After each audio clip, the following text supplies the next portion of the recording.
Let's make 9 minutes pasta with joyful pasta.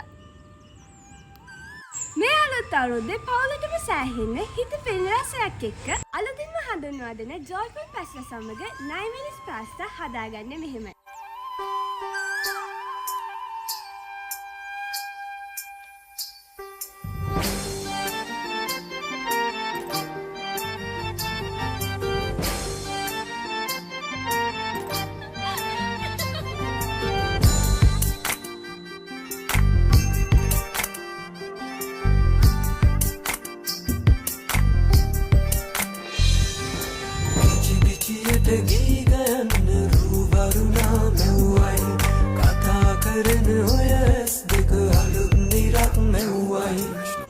ඔයකොල්ලොත් රසවරස joyful pasta recipe try කරලා tag දිනා ගන්න කැමති නම් දැන්ම joyful pasta Facebook page එක follow කරලා තියාගන්න.